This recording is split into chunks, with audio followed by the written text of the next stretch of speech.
Pat Dixon, everybody. Thanks. Thank you. Thanks. Thanks very much. Nice seeing you guys. I decided to wear a suit tonight, which I know it sounds old-fashioned, but I think it's very important for a man to pretend to be better than he is. And this is what I have done. I went to see my hometown, went to my hometown for a few days, which was really nice. I liked it. I got to do the same thing that I always do when I go to my hometown, which is try to sleep with some girl that I went to grade school with. You know, she's 38, she's divorced, she's had a kid. It's my turn. Spent a few days with my parents, too. My folks are great. They're kind of old, though. They only like to do one thing for fun now, and that's point out the obvious. That's their favorite thing. Like, I'm hanging around with them, and they're like, hey, if you get hungry, there's food in the kitchen. Thanks for telling me. That was going to be my first question. Where do you guys keep your food? I was raised very religious in the Deep South, so ignorance comes really natural to me. Which is not a bad thing, you know? Like I believe the Bible. I was raised to believe the Bible, and I do. I believe the Bible. I've never read the Bible, but I believe it. You know, the Bible, it's kind of like one of those long license agreements you see on the internet, right? Because you don't have to read it. You just scroll to the bottom and click, I agree. It's a lot of writing, and I'm sure it's all basically true. I accept. People down south, they're very concerned about your soul. You know, they'll ask you about, like, complete strangers will walk up. If you accepted Jesus as your savior, and before you answer, you have to ask yourself a question. How long do I want this conversation to last? They want you to accept it. That's it. It's very important to accept. Like it's a very inclusive religion to be a Christian too. That's all you have to do is just say, "I'm a Christian." Other Christians say, "Welcome aboard." And now let's go judge people. But to be a Jew must be the best thing in the world because you have to work so hard to become Jewish. You can't just say you're a Jew. You have to convert. You have to study for a year. You have to learn some Hebrew. And as a symbolic circumcision, you have to take a poke in the penis with a needle. It's like, where's your Messiah now? Poke in the penis. I know it sounds like fun.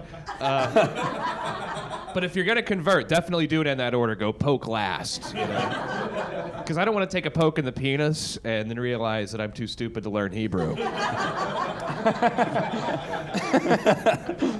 I am no good with language at all. My last girlfriend was half Spanish, half regular. Like, I wanted to learn some Spanish from her, but I never could because she only spoke English all the time until her mom called, right? And then it's like someone changed the channel to Telemundo.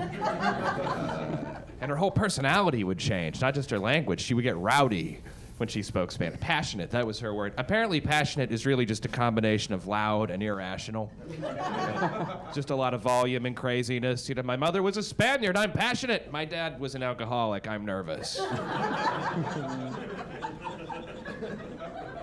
I never can learn a language. You know, and I'm the worst kind of traveler too, because I went to France and I never fully believed that when I got to France, they would actually be speaking French.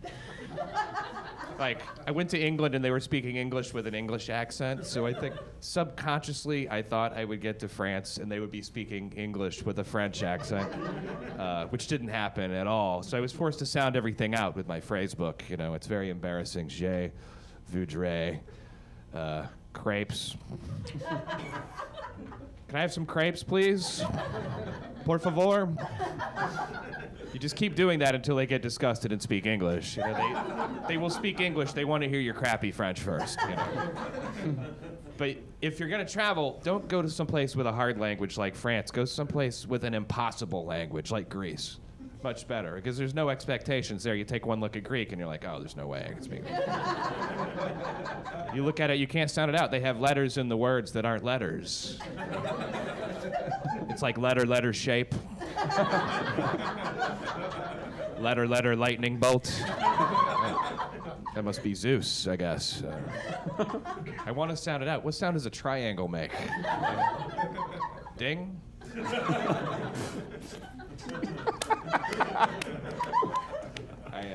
I found this to be true, too. When you come back from France, nobody wants to hear what a good time you had. They want to hear how rude the French people were. Were they rude? Well, the only French people I talked to were selling crepes. So I don't know if I can judge all the French people based on the 5 crepe salesmen I talked to. It seems a little unfair. It would be like coming to the United States and judging all Americans based on the people selling you crap in Times Square. Right? In which case you'd be like, wow, all Americans are kind of Nigerian. I think if I convert, though, I'm not going to become Jewish as a Christian. And, no offense to any Christians or Jews here, but I see it as basically a lateral move. I think what I'd like to do is become a Hindu. I think that is best, because you have reincarnation, which is so much better. I mean, you don't know what's going to happen. I mean, and if you're a Christian, it's kind of a pass-fail at the end of your life. Heaven or hell, eternal bliss or eternal damnation. That's a pretty big swing, right? But if you're a Hindu, you're like, hey, maybe I'll be a monkey. We'll be right back with more of Pat Dixon.